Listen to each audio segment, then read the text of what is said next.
누가복음 18장 15절에서 30절 말씀.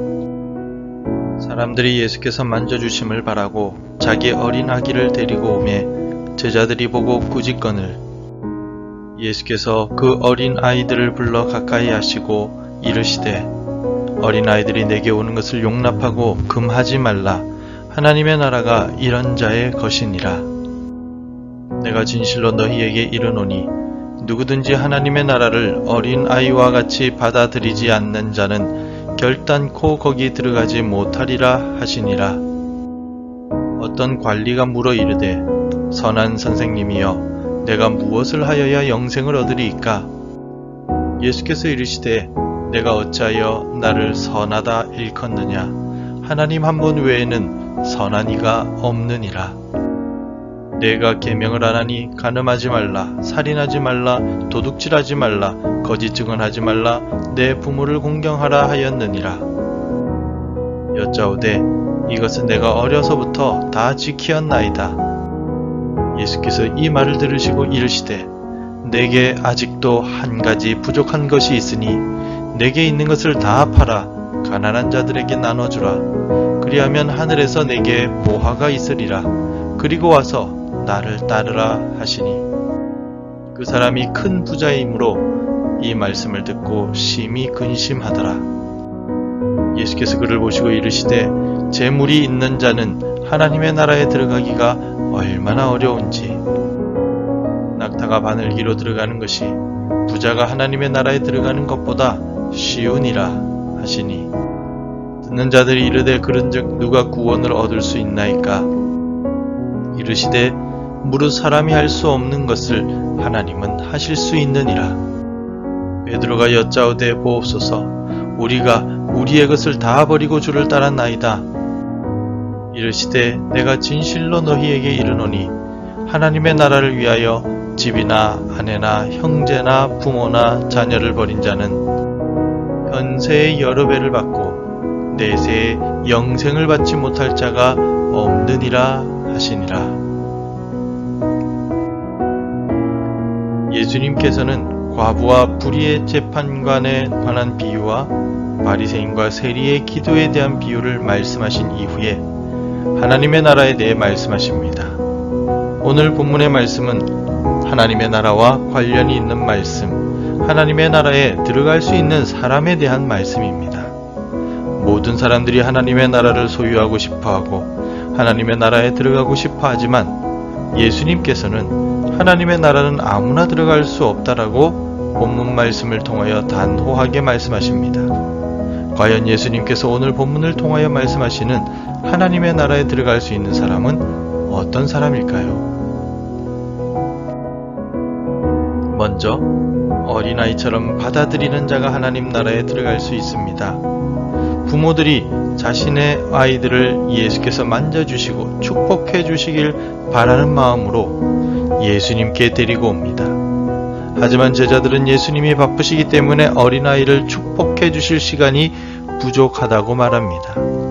당시 어린아이들은 사람으로서의 온전한 대접을 받지 못했기에 어린아이를 축복하고 만져주는 일은 예수님같이 위대한 선생님이 하기에는 불필요한 일이라고 제자들이 생각했기 때문입니다.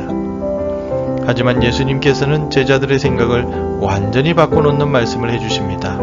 16절에서 예수께서 그 어린아이들을 불러 가까이 하시고 이르시되 어린아이들이 내게 오는 것을 용납하고 금하지 말라. 하나님의 나라가 이런 자의 것이니라 라고 말씀하십니다. 어린아이들이 하나님의 나라를 소유할 것이라고 말씀하십니다. 왜 그럴까요? 17절에 예수님께서 그 이유를 말씀해 주십니다. 하나님의 나라를 어린아이들은 받아들이기 때문입니다. 받아들인다는 말은 헬라어로 데코마이라고 합니다. 이 말은 여러 뜻이 있지만 17절에서는 의심 없이 받아들이는 것을 의미합니다. 어린아이들은 하나님의 말씀이 주어지면 그것을 의심하고 따지고 분석하기보다는 말씀 그대로를 순수하게 받아들이고 지키는 겸손한 마음이 있습니다. 그래서 예수님께서는 복음을 듣고 그것을 의심하거나 분석하기보다는 복음의 말씀을 그대로 믿고 예수 그리스도의 십자가의 은혜를 순수하게 받아들이는 자가 하나님의 나라에 들어갈 수 있다라고 말씀하십니다. 어린아이들은 말씀과 하나님의 나라의 가치를 두고 있는 그대로 믿고 받아들이는 사람들이기 때문에 하나님 나라에 들어갈 수 있습니다. 우리도 어린아이처럼 하나님의 말씀을 듣고 순수하게 받아들이고 믿음으로 하나님의 나라를 소유하게 되길 바랍니다. 또 제자들처럼 버리는 자가 하나님 나라에 들어갈 수 있습니다. 18절부터 30절까지의 말씀에서는 한 부자 관리가 예수님께 영생, 즉 하나님 나라에 대해 질문합니다. 이 과정에서 자신들은 주님의 제자가 되기 위해 모든 것을 버렸다라고 베드로가 말하고 있습니다.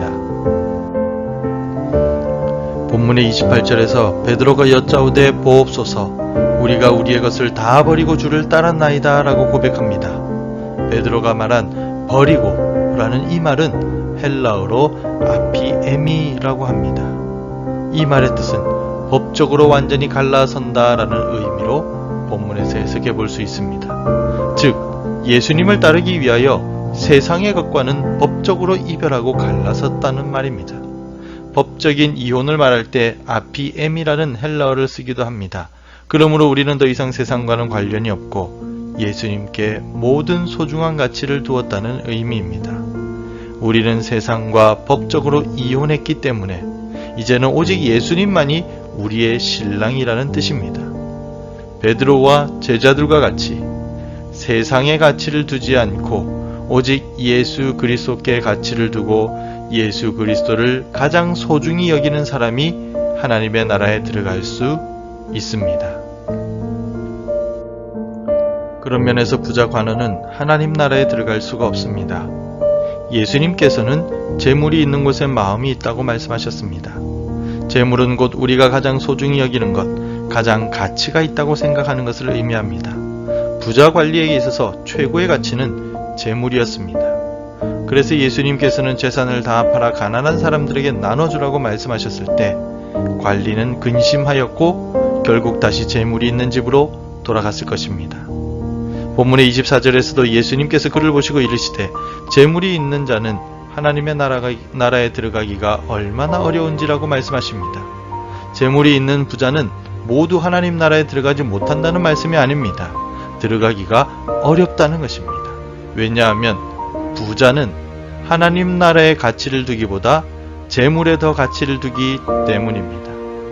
본문에서 예수님께서 말씀하신 재물이라는 말은 흔히 헬라어로 쓰이는 맘모나스라고 하는 단어가 아니라 크레마라는 단어인데 이 말은 돈을 의미하기도 하지만 가치라는 말로도 많이 쓰입니다. 즉, 돈 그 자체를 말하기보다는 가장 가치 있게 생각하는 그것을 크레마라고 한다는 것입니다. 그러므로 예수님께서 말씀하신 재물이 있는 자는 돈에 가장 큰 가치를 둔 사람이라는 의미입니다. 하나님 나라보다 재물에 더 큰 가치를 둔 사람입니다. 반대로 재물이 많아도 재물보다도 하나님 나라의 가치를 두면 하나님 나라에 들어갈 수 있다는 말이기도 합니다. 나에게 있어서 가장 큰 가치는 어디에 있습니까? 사람입니까? 건강입니까? 관원과 같이 재물입니까? 아니면 어린아이와 제자들과 같이 하나님의 나라에 가장 큰 가치를 두고 있습니까? 하나님의 나라에 가장 큰 가치를 두는 우리가 되길 바랍니다. 내가 가진 것을 말씀대로 담대하게 사용할 수 있는 사람, 하나님의 나라에 들어가는 사람이 되어야 하겠습니다. 하나님 나라의 최고의 가치를 두고 말씀을 받아들이고 주님을 따라가는 우리가 되길 바랍니다. 기도하겠습니다. 하나님 아버지, 우리는 얼마나 세상적인 것의 가치를 두고 소중하게 여겨왔는지요. 영원한 하나님의 나라를 소중히 여기기보다는 금방 사라질 이 세상의 영광과 즐거움을 더 소중히 여겼음을 고백합니다.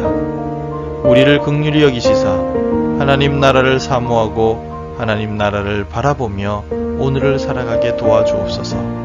십자가의 사랑을 바라며 예수 그리스도의 은혜를 기억하며 감사하는 오늘이 되게 도와주옵소서. 예수님의 이름으로 기도드립니다. 아멘. 함께 기도해 주시기 바랍니다. 하나님의 나라의 최고의 가치를 두고 살아가게 하옵소서. 우리나라와 세계의 국가들이 복음 앞에 무릎 꿇게 하소서. 우리 자녀들과 교육부 위에 복을 주셔서 교육부 예배가 활성화되게 하옵소서. 오늘도 말씀과 기도로 하루를 시작하시기를 바랍니다.